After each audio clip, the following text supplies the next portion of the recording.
चलिए आपको सीधे ले चलते हैं मंडला, जहां पर मुख्यमंत्री डॉक्टर मोहन यादव मौजूद हैं।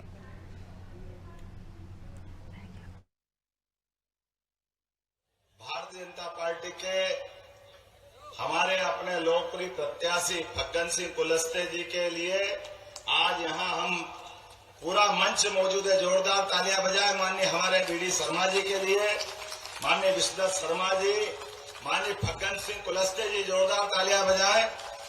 इसी मंच पर मौजूद हमारे वरिष्ठ नेता मोती कश्यप जी के लिए भी जोरदार तालियां बजाएं, जो हमारे साथ इस मंच पर मौजूद है। माननीय मंत्री, हमारी जुझारू मंत्री, पीएचई मंत्री श्रीमती संपत्तिया उइके, आप ताली बजाते रहो, मैं नाम लेता रहूंगा। श्री महेंद्र नागेश जी विधायक, श्री मुनमुन राय जी माननीय विधायक गोटेगांव, श्री भीष्म द्विवेदी जी जिलाध्यक्ष मंडला, श्री आलोक दुबे जी जिलाध्यक्ष सिवनी, संतोष विधायक जी, नाम जो लिख के दिए भैया, सारे विधायकगण नाम भी बताते जाओ ना, कोई दिक्कत नहीं, जोरदार ताली बजाते जाए। संतोष जी, कमल सिंह जी और कालू सिंह, वाह कालू भैया झाबुआ से डंका बजाते हुए यहाँ आए हमारे लिए, और समस्त पूर्व विधायकगण, पूरा मंच जोरदार ताली बजाओ। 3 बजे के पहले पहले हमको फॉर्म भरने जाना है, इसलिए आप सबका वंदन करता हूं, अभिनंदन करता हूं। माननीय विश्वदत्त शर्मा जी ने बहुत अच्छे से विस्तार से बात कही है, और हमारे लिए सौभाग्य की बात है, मां नर्मदा के किनारे ये पवित्र धाम भगवान श्री राम के जय जयकारे के साथ माननीय मोदी जी का जो विजय रथ प्रारंभ हो रहा है, तो मंडला तैयार है कि नहीं, मंडला लोकसभा तैयार है कि नहीं है? इधर से आवाज नहीं रही, आप तैयार हो कि नहीं? तो अब मेरे हाथ मेरे साथ मिला करके जोर से बोलो, जय जय श्री राम, जय जय श्री राम। अयोध्या से अरब तक, कहां है अरब? भगवान राम, सनातन संस्कृति, इसकी जय जयकार करने के लिए हमारे अपने भारत के सदकर्मों के आधार पर पूरी मानवता को लेकर के, हमारी मानवता के आधार पर सर्वे भवन्तु सुखिनः, सर्वे सन्तु निरामया, इतना उदात्त वैदिक काल का विचार दुनिया में पहुंचाने के लिए एक व्यक्ति दिन रात 24 घंटे मेहनत कर रहा है, और उस व्यक्ति का नाम है श्रीमान नरेंद्र मोदी। हमें गर्व है हमारे अपने यशस्वी प्रधानमंत्री के ऊपर, और कई जन्मों के पुण्य के बाद हमारा भाग्य ऐसा आया, इतना पुण्य पुरुष हमारे बीच में है जिसका अपना स्वयं का कोई मकान नहीं, स्वयं की कोई जायदाद नहीं, स्वयं का कोई परिवार नहीं, लेकिन 142 करोड़ लोगों को अपना परिवार समझता है।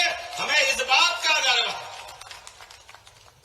और नरेंद्र मोदी जी के अपने काम करने के ढंग, उनके अपने प्रधानमंत्री काल के यशस्वी निर्णय, जरा देखो तो सही, एक के बाद एक क्या निर्णय होते हैं। रूस यूक्रेन युद्ध चल रहा है, आमने सामने गोला बारूद तोप सारे हथियार चल रहे हैं, लेकिन भारत के बच्चे वहां फंसे हुए थे, 1-2 नहीं 20,000। 3 दिन तक सारे हथियार डाल दिए, पहले भारत के लोगों को निकाला, क्योंकि भारत वाले को नरेंद्र मोदी जी ने आह्वान किया था। रूस से कहा, यूक्रेन से कहा कि आप मर्जियां जब तक लड़िए, लेकिन भारत के आदमी पे अगर एक भी गोली चली तो ये मेरे शरीर पे मानी जाएगी, ऐसा प्रेम से, लेकिन अपना ताकतपूर्ण जो नेता है, जिसके कारण से हमें गर्व है। हमारे बच्चे तो हमारे बच्चे, अगल बगल के पाकिस्तान जैसे कट्टर दुश्मन के बच्चे भी भारत माता की जय जयकार करते हुए धूमधाम से सबके बीच में निकल करके आए, और एक अवसर नहीं, लगातार कितने अवसर। मैं जिस क्षेत्र में हूं, इस क्षेत्र के लिए बात करेंगे। 80 करोड़ लोग, हमने राम भगवान की जय जयकार करी तो ऐसे ही नहीं करी। राम राज्य में कोई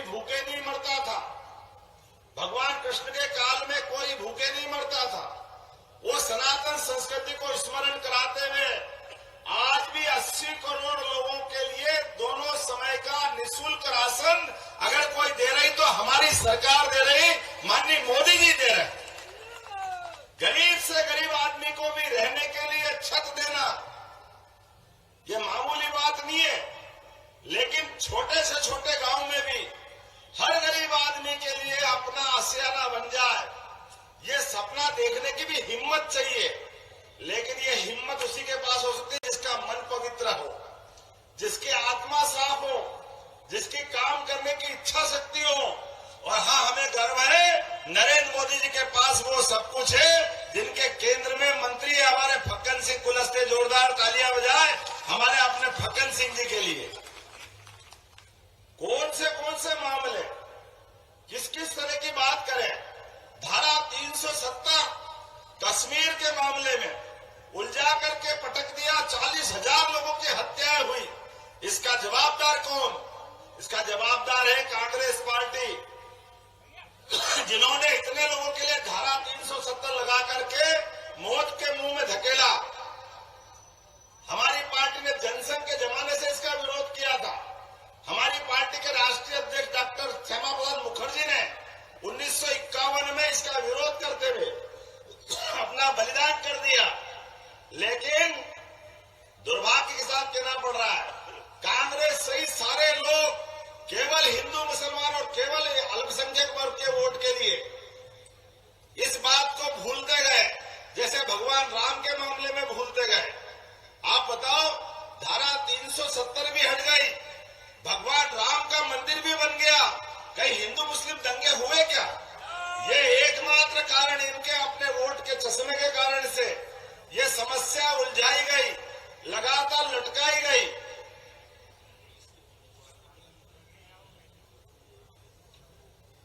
और दुर्भाग्य की बात, आपके अपने मंडला के लोकसभा में कांग्रेस के उम्मीदवार, बड़ा दुर्भाग्य के साथ कहना पड़ रहा है, भगवान राम के मंदिर का फैसला सुप्रीम कोर्ट ने किया। अपना समाज 500 साल तक लड़ता रहा, 70 साल तक कोर्ट के चक्कर खाते रहे, सारे फैसले हो गए, लेकिन आज भी यहाँ के उम्मीदवार के पेट में दर्द है कि मंदिर क्यों बन गया। बोलो, आप तैयार हो ऐसे नादान आदमी के लिए जो कांग्रेस को उम्मीदवार करने के लिए? यही आदमी मिला, और कोई मिला ही नहीं। बड़े अभागे कांग्रेस वाले उधर अयोध्या में भगवान राम के मंदिर का विरोध करते हैं, भगवान राम के मंदिर के प्राण प्रतिष्ठा का निमंत्रण ठुकराते हैं, और यहाँ उनका प्रत्याशी कह रहा कि मंदिर जरूरी है कि कुछ और जरूरी है। अरे भैया, ये इतने बड़े साम्राज्य में 17 लाख साल हो गए भगवान राम से हमारा नाता जुड़े को। हम तो राम राम करके अपने सुबह की भगवान के दिए हुए आशीर्वाद से दिनचर्या प्रारंभ करते हैं। अनजान से अनजान आदमी भी तो आराम राम के पास ही जाते हैं, और राम नाम सत्य हो तो भगवान आनंद मनाते हैं। लेकिन हे दुर्भाग्यशाली, तेरे तो किस्मत फूटे, तू भगवान राम का विरोध कर रहा है, भगवान राम को ठुकरा रहा है। क्या ठुकरा ले भाई? लोकतंत्र में जनता के पास ताकत होती है इस बात की। आज नहीं, आने वाले मतदान के दिवस पर हम और आप सब मिलकर संकल्प करें, जब हमारे भगवान राम का अपमान करेगा, जनता उसको बर्दाश्त करेगी क्या? कोई पहले से बोला, जनता बर्दाश्त करेगी क्या? आपके हाथ में एक सुदर्शन चक्र है, भगवान कृष्ण के काल से उनके हाथ में सुदर्शन चक्र था। जो अपने धर्म के खिलाफ बोले, ऐसे अधर्मियों का नाश करने की ताकत उनके पास थी। मैं एक ताकत आपके पास लोकतंत्र में मोदी जी के लिए बताता हूं। जिन जिन लोगों ने अपने धर्म ग्रंथों का, धार्मिक स्थान का, विकास के मामलों का, माननीय मोदी जी के काम का अगर विरोध करे, आपके पास भी उंगली है। आपकी उंगली कहां जाएगी? जब बिजली नहीं थी तो सुदर्शन चक्र चलता होगा, अब तो बिजली है, मतपेटी में सुदर्शन चक्र रखा हुआ है।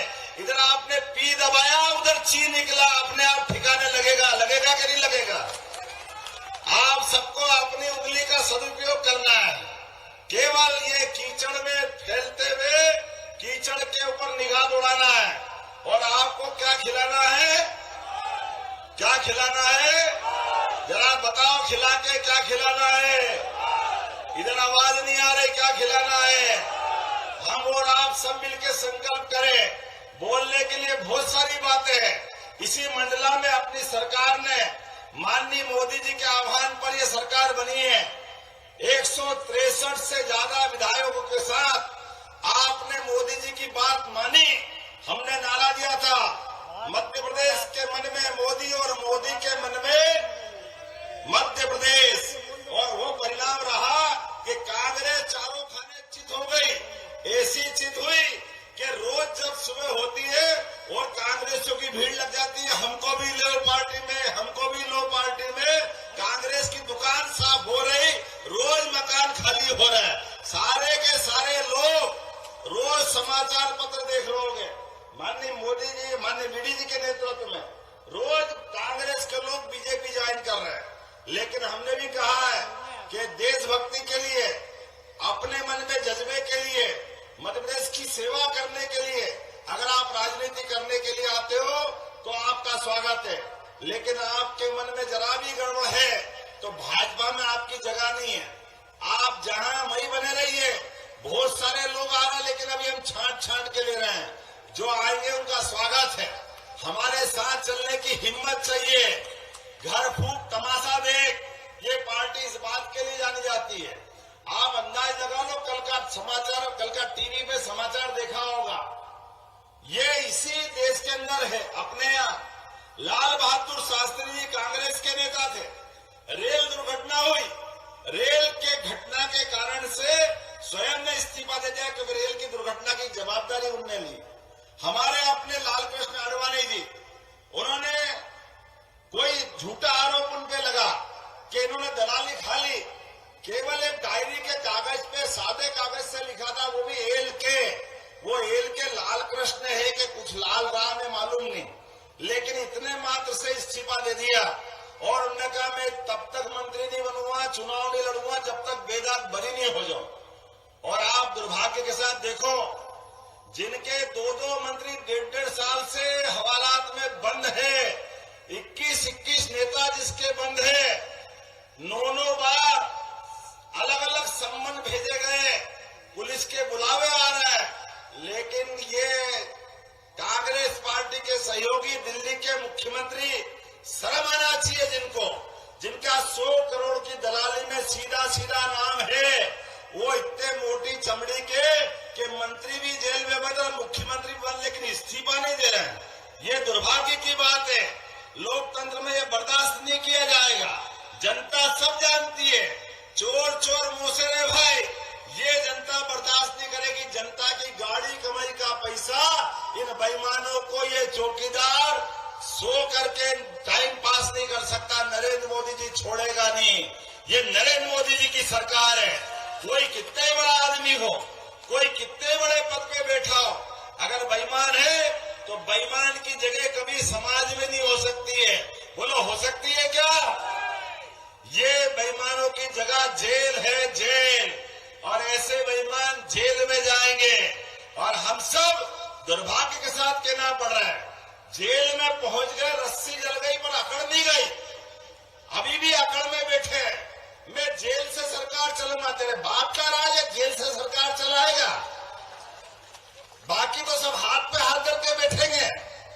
अरे भैया होश में आ यार, जरा दुनिया में जरा देख, दुनिया का सबसे बड़ा लोकतंत्र, और ऐसे लोकतंत्र का एक अपना गरीब आदमी के परिवार से निकला हुआ एक विराट व्यक्तित्व का धनी नरेंद्र मोदी जिनका नाम है, निष्कलंक पूरा जीवन जिनका है, 15 साल मुख्यमंत्री रहे, 10 साल प्रधानमंत्री रहे, बाल बराबर भी जिस पे आरोप नहीं, ऐसे पवित्र आदमी की सरकार में ऐसे बेईमानों के साथ देश को जाने के लिए कोई मंजूरी नहीं मिलेगी। ऐसे आदमी के लिए एक बार नहीं 100 बार भी जेल जाना पड़े, इनको भेजना पड़े, तो हमारी सरकार पीछे नहीं रहेगी।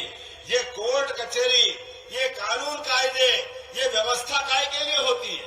ये इसीलिए होती है कि आदमी के जीवन में अच्छा आदमी समाज जीवन में रहे और खराब आदमी जेल में जाए। मैं आपके माध्यम से आह्वान करना चाहता हूं, आने वाले समय में ऐसे एक नहीं बहुत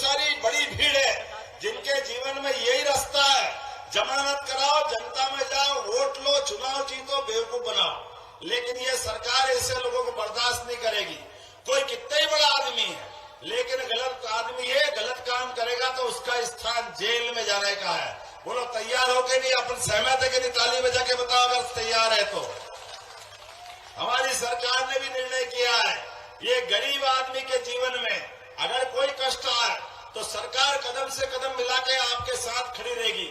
हमारी सरकार बनी, एक गरीब आदमी ने ड्राइवर तो हो सकता है, ड्राइवर कोई भी हो, लेकिन ड्राइवर साहब के आधार पर मीटिंग चल रही, एक बड़े अधिकारी ने कहा तेरी औकात क्या है?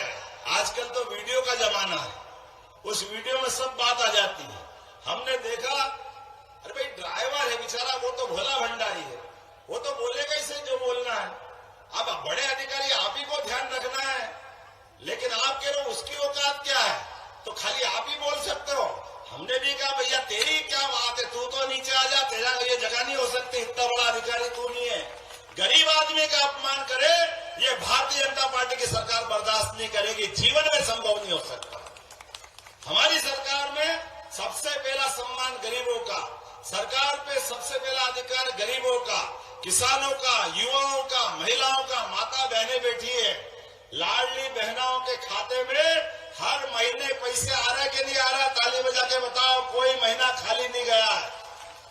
और क्या किसान, क्या जवान, ये समान दृष्टि मोदी जी ने दी है। इसलिए प्रत्येक किसान के लिए किसान सम्मान निधि हमारी सरकार बराबरी से दे रही है। हर एक प्रकार की योजना के लिए, सभी प्रकार के लिए धन की कोई कमी नहीं है, लेकिन देश और प्रदेश के विकास के लिए, आने वाले समय में भारत को नंबर 1 का देश बनाने के लिए हम और आप सब मिलकर संकल्प करें कि हम आने वाले समय में फिर एक बार अगर आप सहमत हो तो खड़े हो जाओ और बांधो मुट्ठी और तय कर लो, फिर एक बार अब की बार 400 पार, अब की बार। तो आप जोर से मुट्ठी बांध के संकल्प करो कि आने वाले मतदान के दिवस तक हम सब चुप नहीं बैठेंगे। भारी बहुमत के साथ मंडला से फिर तीसरी बार फग्गन सिंह कुलस्ते जी को सांसद बना के भेजेंगे।